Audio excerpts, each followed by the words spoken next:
at this question a little bit more, do you almost see that as a disadvantage? Do you almost see it as like for someone coming into the sport, like a newer player, you know, they're less than 900 rated.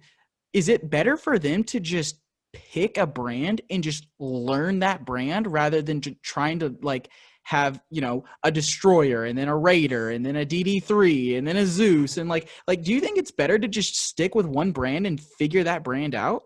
I don't think the brand is as important as the speed of the disc. I mean, oh my God, if you give a beginner a destroyer, you expect he's going to come back? No, you gotta start off with something that's not as fast, that's not as most likely overstable, because a person is probably going to have a hard time throwing a backhand, flipping something up initially. So I am a firm believer that players should start with one or two discs, whether it be a mid-range or a slow fairway driver, don't really care.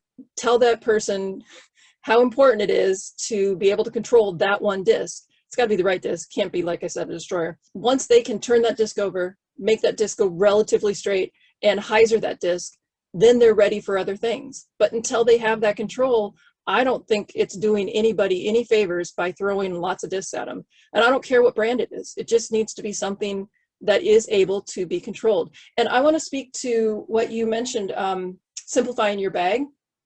So I lived in Bowling Green, Kentucky for a number of years after I stopped touring. And I was getting into running a little bit more. So I would go out to both Lover's Lane and Kyriakis and I would run around. So I didn't have my bag. I would have one mid-range and I would run. And both of those courses, my personal best is with one mid-range running.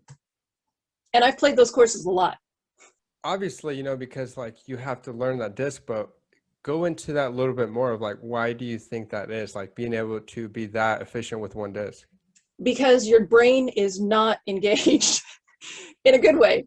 Your brain is not getting in the way and you're not depending on the disc to do the work. You are dictating what has to be done and you're telling the disc. So I'm using something like I would give to a beginner where I can make it turn over, I can make it hyzer, and can make it go straight. And if I put a lot on it, I can get it to go fairly far, not as far as my drivers, but far enough. And there's just no second guessing anything. I've got my tool and I need to make my tool do whatever I can to finish the hole. So when you get a bag involved, quite often, oh, should I throw this one with a little bit of hyzer or should I this one with a little bit of anhyzer? You know, a lot of the times it doesn't really matter. Just do it and do it with conviction. So throw it like you mean it. And when I do a running round with a mid-range, every single time I'm throwing it like I mean it. Do you ever notice yourself changing what's in your bag depending on the wind? I have discs in my car for super, super windy days. I don't often have to go to them, but they're there in case, and you know, I'm talking 20, 30 mile an hour gusts that flip everything over. Mid-range, for example, I've got some gators that will never see the light of day unless there's a ridiculous headwind and I'm throwing into it because I can't keep the Mako straight in a ridiculous headwind. So yes, but it really has to be strong before they'll actually come out of the car and go in the bag. It's important to learn to play in the wind with the discs you carry already. You could be traveling to a tournament or something and you're keeping an eye or maybe not paying attention to the weather, and this is your bag and you show up and it's 20 mile per hour winds and you don't have those backup windy discs. So I feel like it's important to learn those anyway. I also benefit from the fact that I throw pretty low in general. So, you know, if you, like my Roadrunner, I was out practicing this morning and it was somewhat windy. It wasn't ridiculously windy, but it was somewhat windy. And on a course, I probably wouldn't have chosen the Roadrunner, but, you know, I threw them all out that way. I'm going to throw them all back. So see what they do. And, you know, you keep them low, you put them on hyzer, and you don't give them enough time to really do a lot of flexing. And you can still get them to go pretty straight.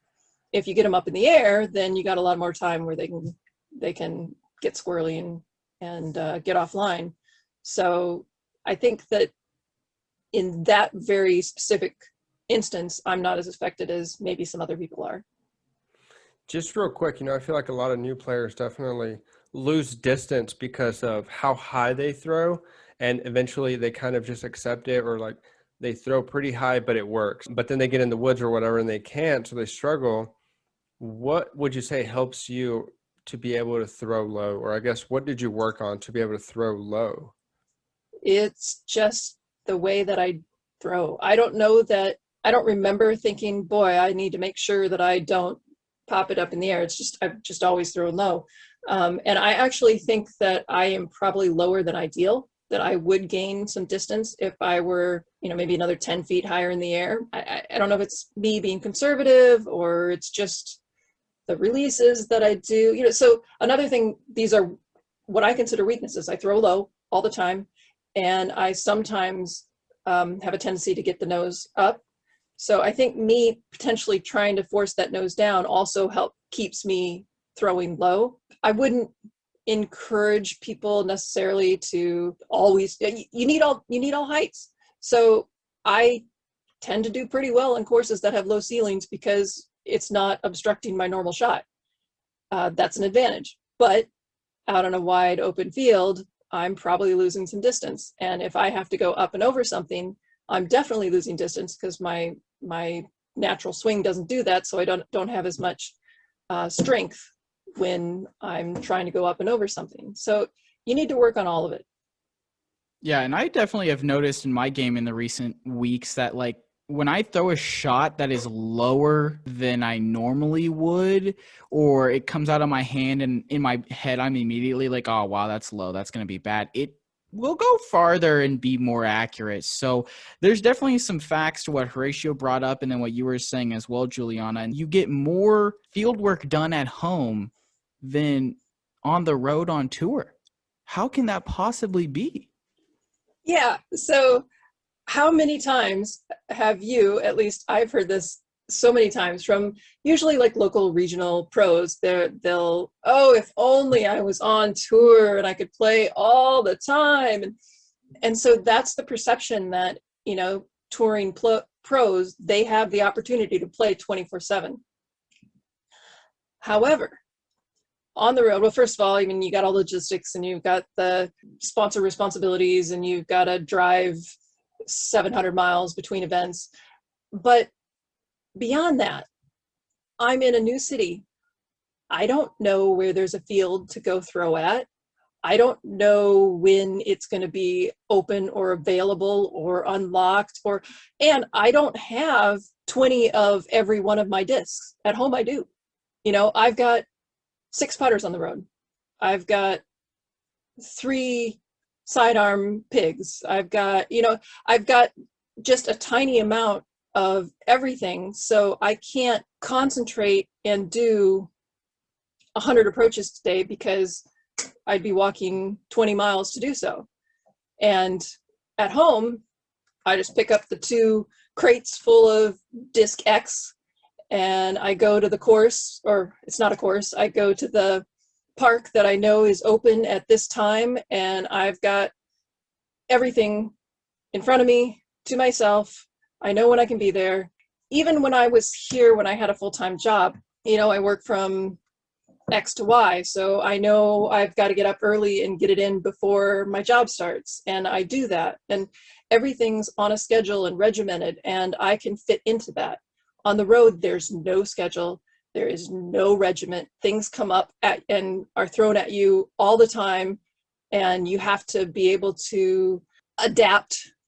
And usually you're just playing courses because you have to prepare for the next tournament. And it's really hard to ignore the course, ignore your friends, ignore the sponsors, and go to that park and just throw. How much, let's say that person absolutely does not do any field work. All they do is play league nights and courses, and they do tournaments, local tournaments, and they compete. Do you think the difference of them making it and being able to compete is field work? I think we're all individuals, so I can't generalize. But for me, part of it is I want the muscle memory on each shot. I want the knowledge of what my discs can do. but I also need to feel like I have done enough that I deserve to do well.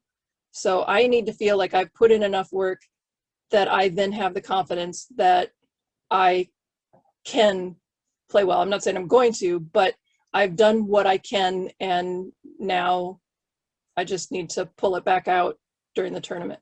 So for me, it's critical. I don't think it's that way for everybody, but boy, I don't see how it would hurt anybody. Yeah, and it's obviously very important to understand how your discs fly. And without that knowledge, I mean, how can you confidently choose a disc for a shot? Like, you have to have that knowledge. Let's say you're somebody who only has 30 minutes to go out and do field work. Maybe it's once a week if you're lucky. Like, you've just got a really busy schedule and you'd rather go play anyways when you're out there. Like, the time you decide to go do field work, what do you think is maybe the most important things, or maybe the most important drills that you do, or you would think like a newer player, someone who's, 925 rated or lower, what do you think that the best use of their time would be? So the first thing, before I answer that, is time management. That's why I believe that going to the field is critical, because I can go to the course and take 2 to 4 hours to play one round where maybe I threw 2 shots on each hole. But I can go to the field and in 30 minutes, I can throw 100 drives. So the amount of throws that you can get in a certain amount of time is exponentially larger at field work than it is on a course. The most important thing I think that you need to know is how the discs fly for you. So I think that you need to take every one of your discs and you need to try to turn them over. You need to try to make them go straight. You need to try to hyzer them out. Maybe even try to roll them. Try to do a spike hyzer. You need to know what each disc does given the way that you throw it. And ideally, you do that on a graduated field so you can see how far each one goes.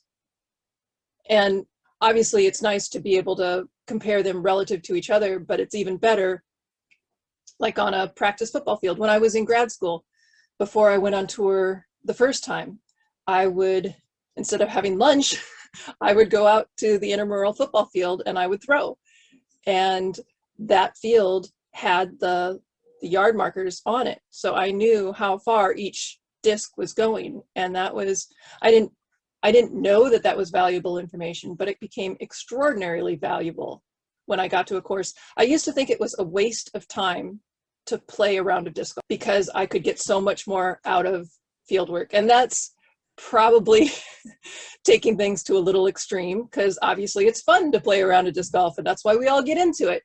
But at some point when my goals became so important, then I let go of that to do something over here that wasn't quite as fun, so that when I got to the tournaments, hopefully I would find more success.